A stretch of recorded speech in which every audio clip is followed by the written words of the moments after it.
आज मैं एक चैप्टर लेकर आया हूँ, नंबर सिस्टम। नंबर सिस्टम वैसे तो बहुत ही अच्छा इम्पोर्टेंट चैप्टर है। नंबर सिस्टम में रिमाइंडर थ्योरम, जिसको हिंदी में शेषफल प्रमेय कहते हैं, आज हम उसके बारे में पढ़ेंगे हम लोग। तो शेषफल प्रमेय के बारे में बताने से पहले थोड़ा सा आप ये जानते होंगे, जैसे मान लेते हैं कि 41/5 यानी 41 में 5 से भाग करना है, तो 5 से 41 में भाग करते हैं तो 5 अट्ठे 40 एक। तो यहाँ 5 से जब 41 में भाग किए तो ये 8 बार में गया, शेष 1 आया। तो ये जो 5 आया इसको हम भाजक कहते हैं। 8 जो है जितने बार में गया इसको हम भागफल कहते हैं। 41 जो हुआ इसको भाज्य कहा जाता है और 1 इसको शेषफल कहा जाता है। शेषफल, इसको भागफल, इसको भाजक, और ये जो 41 है इसको भाजक कहते हैं। इससे एक बात देखता है कि 5 में जब 8 से गुना करते हैं और इसमें शेष को जोड़ते हैं तो ये 41 के बराबर आ जाता है। भाज्य इस यानी भाज्य बराबर भाजक गुने भागफल प्लस शेष। भाज्य को इंग्लिश में आप डिविडेंड कहते हैं, भाजक को डिवाइजर, भागफल को कोसेंट और शेष को रिमाइंडर कहते हैं। तो ये भाज्य बराबर भाजक गुने भागफल जोड़ शेष, तो इसमें मैंने जो बताया भाज्य भागफल शेष, ये तो आप जानते हैं। आज हम लोग केवल शेषफल के बारे में पढ़ते हैं। अब यहाँ जैसे 41 में 5 से भाग किए तो शेषफल 1 आया। जैसे और कुछ लिया जाए, जैसे 73 में हम 9 से भाग करते हैं। जब 9 से भाग करेंगे तो यहाँ पर केवल रिमाइंडर की बात होगी, यानी शेषफल की बात होगी। तो 9 से 8 बार में जाएगा 72, और शेषफल कितना बचा? 1। 77 में 9 से करते हैं तो 9 से करते हैं तो इसमें रिमाइंडर क्या है? 9 अट्ठे 72 यानी 5। और थोड़ा लेते हैं, 79 में 9 से करते हैं तो 7। 80 में करते हैं तो तो इस प्रकार हम देख रहे हैं कि जो शेषफल का मान हुआ वो जो भाजक है हमारा, जो 9 है, उससे कम आ रहा है। किसी भी ये जो भाग का जो 4 उदाहरण लिए हैं उससे एक काम करते हैं, अब 9 से कोई छोटी संख्या लेते हैं और तब देखते हैं कि उससे भाग करने पर शेषफल क्या होता है। जैसे 7/9। अब 7 में 9 से भाग करेंगे तो शेषफल क्या होगा? तो पहले 7 में 9 से भाग कीजिए। अब आप सोचेंगे कि 9 से 7 तो जाएगा नहीं, लेकिन भाग तो करना ही है। अब 9 से ये नहीं जाएगा तो 0 बार में जाएगा, तो 0 बार में जाएगा तो ये भी 0 हो जाएगा, यानी इसका शेषफल क्या होगा? 7। अब यहाँ पर आप एक चीज़ देख सकते हैं कि जब अगर भाज्य भाजक से छोटा हो तो जो शेषफल प्राप्त होता है भाज्य के बराबर ही होता है। यानी यहाँ पर भाज्य 7 था तो शेषफल भी 7 हुआ, लेकिन ये भाजक से छोटा होना चाहिए। लेकिन इसमें भी एक कंडीशन है कि ये भी भाजक से क्या हुआ? छोटा हुआ। यानी कुल मिला जुला कर ये कहा जा सकता है कि भाजक हमेशा जो होता है छोटा होता है। अब कुछ जैसे 18 को 9 से भाग करते हैं तो 9 दूनी 18, शेषफल क्या हो जाएगा? 0। 9 से मतलब 18, 9 का जो गुणज है, मतलब 9 से कटने वाली संख्या है, तो शेषफल क्या आया? 0। यानी जो शेषफल का मान आएगा वो हमेशा भाजक से कम आएगा। अब थोड़ा सा इसको आगे बढ़ाते हैं, यानी इससे ये तय हुआ कि भाजक जो होगा वो शेषफल से हमेशा कम होगा। अब थोड़ा सा हम बात करेंगे नेगेटिव रिमाइंडर के बारे में। नेगेटिव रिमाइंडर क्या होता है? आप कहिए क्या नेगेटिव रिमाइंडर तो होता ही नहीं है। नेगेटिव भी होता है, लेकिन जब भी हम आंसर लिखते हैं उसको पॉजिटिव में लिखते हैं, इसलिए नेगेटिव को इग्नोर कीजिएगा। लेकिन नेगेटिव आप रिमाइंडर ले सकते हैं एग्जाम में, जैसे यही क्वेश्चन लेते हैं 73/9। अब 9 8 72 हुआ, तो यहाँ जो शेषफल आया +1 आया यानी धनात्मक। अगर 9 8 72 9 लेके 9 9 81 लेते हैं तो रिमाइंडर क्या आ जाता है, -8 आ जाता है, यानी -8, ये नेगेटिव रिमाइंडर हुआ। और कुछ लिया जाए जैसे 77/9, तो 9 8 72, तो रिमाइंडर पॉजिटिव जो आया वो कितना है, 5। अगर इसका नेगेटिव लेते हैं यानी 9 9 81 लेते हैं तो क्या आ जाता है, 4, -4। या इसमें ही देख लिए 80/9, इसका पॉजिटिव रिमाइंडर 8 हुआ, नेगेटिव कितना हो जाता है, -1। अब जैसे अब इस कहने का मतलब ये है कि आप नेगेटिव रिमाइंडर लेंगे, लेकिन जब आप आंसर लिखेंगे उस समय तो आपको पॉजिटिव ही लिखना होता है, तो आखिर नेगेटिव रिमाइंडर ले क्यों सकते हैं, इसलिए लेते हैं कभी कभार। जैसे इसी सवाल में देख लीजिए आप 80/9, यहाँ जो 9 से 9 8 72 से आसान हो रहा है, 9 से 9 81 -1 लेना रिमाइंडर, ये आसानी के लिए किया जा रहा है। वैसे आप जैसे हो उस तरह ले सकते हैं, लेकिन आप नेगेटिव रिमाइंडर से भी इसको बना सकते हैं। अब जैसे नेगेटिव रिमाइंडर और पॉजिटिव रिमाइंडर का फ़ायदा क्या है, तो नेगेटिव एक चीज़ ध्यान रखिए, जैसे ये +1 हुआ और ये +8 हुआ, 1 और 8 आप जोड़ लीजिए, कितने के बराबर आया, भाजक के बराबर। माइनस को मत देखिएगा, केवल 1 और 8 को, संख्या को देखिएगा। 1 और 8 9 के बराबर आया, यहाँ पर भी देखिए 5 4 9 के बराबर, यहाँ पर 8 और 1 9 के बराबर। इससे आप तय होता है कि जो पॉजिटिव रिमाइंडर हो रहा है और जो नेगेटिव रिमाइंडर हो रहा है उसका जो जोड़ है वो हमारा भाजक के बराबर आता है। तो भाजक के जब बराबर होता है तब इससे क्या फ़ायदा होगा, आप नेगेटिव जैसे मान लेते हैं 47 को हम 7 से भाग करते हैं, तो इसका पॉजिटिव रिमाइंडर कितना आया, 7 छक 42 यानी 5 +5। इसका नेगेटिव रिमाइंडर हो जाएगा 7 7 7 से 49 यानी -2। अब अगर आप -2 लेते हैं तो -2 जब लेंगे तो -2 तो ले नहीं सकते हैं, इसको पॉजिटिव बनाना है, तो इसमें क्या कीजिए, ये जो भाजक है इसको जोड़ दीजिए। अब 7 में से 2 गया, क्या बच्चा, 5, यानी इसका जो पॉजिटिव रिमाइंडर है वो बराबर आ गया 5। और लेते हैं जैसे 88 को 10 से भाग करते हैं, तो 10 8 80, इसका पॉजिटिव 8 हुआ और नेगेटिव हुआ -2। अब इस -2 में 10 जोड़ दीजिए, 8 के बराबर आ गया, पॉजिटिव रिमाइंडर के बराबर हो गया। तो इससे कहने का मतलब है कि आप नेगेटिव रिमाइंडर भी ले सकते हैं और उसमें केवल भाजक को जोड़ दीजिएगा तो पॉजिटिव रिमाइंडर के बराबर भी आ सकता है, यानी आप नेगेटिव रिमाइंडर लेकर भी शेषफल ज्ञात कर सकते हैं। रिमाइंडर मतलब शेषफल ज्ञात कर सकते हैं आप। अब कुछ सवालों को ले रहे हैं, छोटे छोटे सवालों को, जैसे 150/11 कहा जाए कि इसका रिमाइंडर ज्ञात कीजिए। तो 150 से आप 11 में भाग कीजिए, तो 1 4 33 यानी 7, इसका रिमाइंडर क्या हुआ, 7 +7। यहाँ नेगेटिव की बात अभी नहीं कर रहे हैं। अब क्या करते हैं, यहाँ पर आप देख रहे हैं कि रिमाइंडर 7 है, लेकिन हम इसी 150 को 110 + 40 भी लिख सकते हैं, या इसी 150 को 130 + 20 भी लिख सकते हैं, या इसी 150 को 160 - 10 भी कर सकते हैं। यानी आप इसी 150 को 3 भाग में बांट सकते हैं और इस तरह भी आप रिमाइंडर निकाल सकते हैं।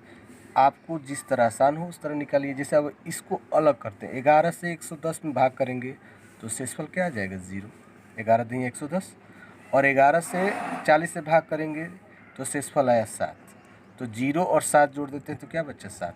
ऐसे भी रिमाइंडर 7 था, इस तरह भी 7 हुआ। इसको देखते हैं, 11 से 130 में भाग कीजिए तो 11 एकम 11 2, 11 एकम 11 यानी 9। 9 शेषफल, 11 एकम 11 यानी इसका भी शेषफल 9, तो 9 9 18।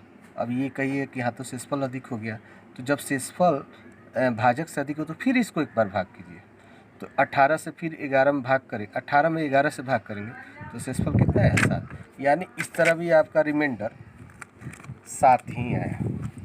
यानी कहने का मतलब कि आप इस तरह भी रिमाइंडर निकाल सकते हैं। कहिएगा कि इसको थोड़ा नेगेटिव से बताए, तो चलिए नेगेटिव से लेते हैं। जैसे 11 दहिया 110, तो हम एक बार बढ़ा कर लेते हैं, 11 से 11 में करते हैं तो 121, यानी इसका नेगेटिव क्या हो जाएगा -11, और इसका नेगेटिव 11 चौक 44 यानी -4, तो -11 -4 -15, -15 में फिर अब बात कर रहे थे कि अगर नेगेटिव आए तो इसमें क्या है, भाजक को जोड़ दीजिए, तो जोड़ दिए तो -4। अब कहिए कि माइनस आ गया, फिर तो माइनस इसको नहीं रखना है, माइनस आए फिर एक बार भाजक जोड़िए, यानी फिर क्या आ गया 7 आ गया भाजक। आप इसी तरह इसको भी आप इस तरह निकाल सकते हैं। अब जैसे 11 9 11 से ये 9 बार में यहाँ कितना है 9, तो इसका तय है कि नेगेटिव जो रिमाइंडर होगा -2 होगा, इसका नेगेटिव रिमाइंडर इसका भी क्या होगा -2 होगा। आप लोग निकाल के देख लीजिएगा, तो -2 -4 यानी -4/11, तो -4 को प्लस बनाना है तो 11 जोड़ देंगे 7। तो इस तरह हम कह सकते हैं कि इसको आप आसानी से, अगर आपको लगे कि हमको इसी तरह निकालना आसान हो रहा है माइनस करके, तो आप इस तरह भी रिमाइंडर निकाल सकते हैं। तो आप ये है पॉजिटिव और ये है नेगेटिव रिमाइंडर। अब थोड़ा आगे बढ़ते हैं। अब हम लोग एक थ्योरम के बारे में पढ़ते हैं। वो तो पॉजिटिव नेगेटिव जो था वो तो सिंपल आप कर सकते हैं, उसको आप गुना में भी प्रयोग कर सकते हैं। जैसे इस थ्योरम के पहले थोड़ा एक चीज़ और बात करना चाहते हैं, जैसे गुना की कोई सवाल लिया जाए, जैसे 113 गुने 16 को 7 से भाग करना है, कहा जाए कि इसका रिमाइंडर निकालिए, तो 113 आप पॉजिटिव से भी निकाल सकते हैं, नेगेटिव से भी निकाल सकते हैं, एक पॉजिटिव एक नेगेटिव से निकाल सकते हैं। अब मैं इस सवाल में चारों तरह से निकालता हूँ, पहले पॉजिटिव से निकालता हूँ। 113 को 7 से भाग कीजिए, तो 7 एकम 7, 4 7 त्रिका 42, 43 अच्छक 42 यानी +1। इस 113 में 7 से भाग किए तो शेषफल 1 आए, 7 दूनी 14, यहाँ शेषफल 2। तो गुना है तो गुना कर लिए, 1 में 2 से गुना करेंगे तो क्या हो गया 2, 2/7, और चूंकि ये 2 जो है 7 से छोटा है इसलिए इसका सीधा शेषफल 2 हो जाएगा। अब इसको नेगेटिव से बात करते हैं, तो नेगेटिव से बात करने के लिए जितना बार में लगाए हैं उससे एक बार अधिक लगाइए। जैसे इसको लगाए अब जैसे 113 को भाग किए थे उस समय 7 से, तो 7 एकम 7, 4 7 चक 42 1। अब 17 से लगाइए, 17 से 7 में गुना करेंगे तो 119। 119 का मतलब कि यहाँ रिमाइंडर हुआ -6, और 7 दूनी 14 लगाए थे, 7 तिरिका जब 21 लगाएंगे तो इसका रिमाइंडर -5 है। तो -6 में -5 से गुना करेंगे तो माइनस गुने माइनस प्लस यानी 6 5 30/7। अब 7 से 30 में भाग कर दें तो 7 चौक 28, शेषफल क्या आ गया 2। तो आप माइनस से भी करके देख लीजिए। अब क्या करते हैं, एक को प्लस करते एक को माइनस, जैसे 113 गुने 16 7, इसको क्या करते हैं प्लस लेते हैं तो यहाँ +1, और इसको माइनस लेते हैं तो +1 में -5 से गुना करेंगे -5। और जब बताए थे कि जब रिमाइंडर माइनस में हो तो भाजक को जोड़ दिया जाता है, तो 7 में से 5 गए 2, तो इस तरह भी रिमाइंडर 2 निकला। अब एक बार इसको माइनस करते हैं, इसको प्लस करते हैं, तो देखिए इसका माइनस -6 लाए थे और इसका प्लस क्या था 2, और आप 6 में 2 से गुना करेंगे -12, और जब ये माइनस आए तो 7 जोड़िए, तब तक 7 जोड़िए जब तक ये प्लस ना आ जाए। तो ये तय है कि 12 में से 7 गया -5, माइनस आ रहा है इसलिए एक बार और 7 जोड़ देंगे तो 2। तो किसी भी कंडीशन में आपको रिमाइंडर 2 ही आएगा। तो कहने का मतलब कि गुना हो, जोड़ हो, घटाव हो, आप इस तरह भाग कर सकते हैं। डायरेक्ट पूरा गुना किए बिना भी। अब आते हैं फर्मेट्स थ्योरम पर। यहाँ पर ये फर्मेट्स थ्योरम है, थोड़ा इसके बारे में यहाँ पर लिख रहे हैं, ये बता दिए इसलिए यहाँ पर जगह नहीं है। अगर कोई संख्या x to the power p-1 बटा p के रूप में हो, जहाँ p जो है, जहाँ p अभाज्य संख्या यानी प्राइम नंबर आप समझते हैं, जो अपने और एक से कटे वो प्राइम नंबर कहलाता है, अभाज्य संख्या। जहाँ p क्या हो, अभाज्य संख्या,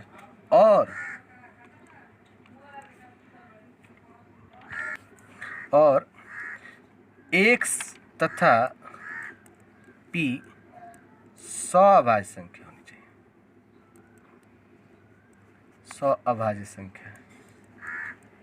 सअभाज्य संख्या है का मतलब को प्राइम नंबर। को प्राइम का मतलब कि x और p का जो HCF हो वो 1 होना चाहिए। x और p का जो HCF हो वो क्या होना चाहिए, 1 होना चाहिए। तो इस तरह की जब संख्या हो तो इसका सीधा शेषफल 1 हो जाता है। अब जैसे कुछ उदाहरण ले रहे हैं, अब जैसे कुछ सवाल ले रहे हैं इस आधार पर कि x to the power p-1 बटा p का अगर ये रूप का हो तो इसका शेषफल क्या, सीधे 1 लेता है।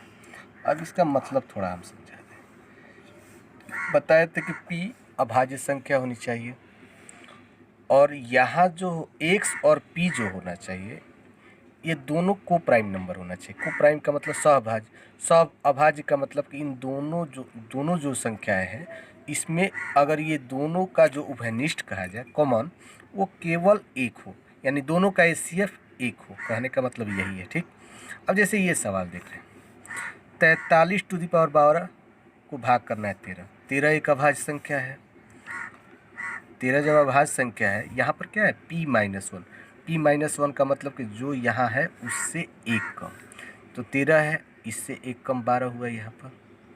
और 43 और 13 एक सअभाज्य संख्या है, क्योंकि अगर इन दोनों का HCF निकाले, आप ऐसे भी देख रहे हैं ये दोनों का HCF क्या इसमें मिल रहा है, कुछ भी तो नहीं मिल रहा है। ये दोनों का HCF आप निकालेंगे तो 1 आएगा, यानी ये इस रूप की है, तो इसका सीधा HCF क्या लिखेंगे, 1। अब जैसे दूसरा संख्या लेते हैं, अब कहा जाए कि इसका HCF नहीं, सॉरी, शेषफल, इसका शेषफल 1। अब जैसे ये लिया जाए, 5 अभाज्य संख्या है, 16 और 5 सअभाज्य संख्या है, को प्राइम नंबर, और ये जो है इससे 1 कम है, इसलिए इसका शेषफल सीधे क्या लिख देंगे, 1। इसका भी शेषफल सीधे क्या लिख देंगे, 1, क्योंकि 31 अभाज्य है और 32 और 31 सअभाज्य है, और 30 जो है इससे 1 कम है ही, यानी 31-1 के रूप में है ही ये, 31-1। ठीक इसी तरह 102 जो है 103-1 के रूप में है, 38/103 ये सअभाज्य संख्या है ही। तो इस प्रकार इसका भी शेषफल क्या हो गया, 1। तो आप अगर इस तरह का सवाल देखिएगा तो सीधे इसका HCF 1 लीजिएगा। अब जैसे ये सवाल है, कहिए कि ये तो इस रूप का है नहीं, लेकिन कोशिश कीजिए कि ये इसी रूप का हो जाए। अगर इस रूप का हो जाए तो इसका सीधे शेषफल 1 हो जाएगा। जैसे आप देखिए इसको, 16 को यहाँ पर हम 4 लिख देते क्योंकि यहाँ 5 है, और आप बताइए 4 में किससे गुना करेंगे तो 64 आ जाएगा, 16 से, 16 चौका 64। तो ये पूरा का HCF के पूरा का जो रिमाइंडर हुआ वो कितने के बराबर हुआ, 1 के बराबर, और आप 1 के पावर 16 कीजिएगा तो इसका शेषफल क्या आएगा, 1। तो इसका इस तरह का जो सवाल है इसको भी आप हल कर सकते हैं। अब जैसे ये 2 नंबर सवाल है, तो 2 नंबर सवाल में भी देख लीजिए। अब पहले क्या करते हैं, 32 देख रहे हैं कि अभाज्य संख्या है ही और ये दोनों सअभाज्य है ही, तो कोशिश करते कि इसको 6 पावर बनाएं, तो 6 लिख देंगे, लेकिन है यहाँ पर कितना, 12, तो इसको हम 6 गुने 2 लिखते हैं, तो इसका सीधे रिमाइंडर क्या हो गया, 1। तो 1 का स्क्वायर 1। तो आशा है कि आप लोग को ये समझ में आया होगा। मैं कुछ इस टाइप का सवाल दे रहा हूँ। अगर अभी रिमाइंडर का कई फार्मूला बाकी मैं आगे बताऊँगा ये अभी चैप्टर समाप्त नहीं, ये रिमाइंडर का पार्ट 1 है। मैं अभी आने वाले क्लासों में और भी बताऊंगा, जिससे आप आसानी से रिमाइंडर निकाल सकते हैं। अगर आपको वीडियो पसंद आता हो तो ज़रूर लाइक कीजिए, चैनल को सब्सक्राइब कीजिए जो लोग सब्सक्राइब नहीं किए हैं, और बेल का बटन ज़रूर दबाइएगा और शेयर कीजिएगा वीडियो को। मैं कुछ सवाल को दे रहा हूं, जिसको आप बनाइए और कमेंट बॉक्स में उसका आंसर दीजिए। ठीक है, नज़दीक करो, कुछ लिखे कि नहीं लिखे। ये जो क्वेश्चन 7 दिया गया है, इसको आप लोग बनाइए, इसका आंसर कमेंट बॉक्स में लिखिएगा। जो पढ़ाएं उसी तरह का सवाल दिए हैं। अभी ये रिमाइंडर का पार्ट 1 वीडियो है, इसका पार्ट 2 भी आएगा। तब तक इस सवालों को बनाइए, मिलते हैं अगले वीडियो में। तब तक बेस्ट ऑफ लक।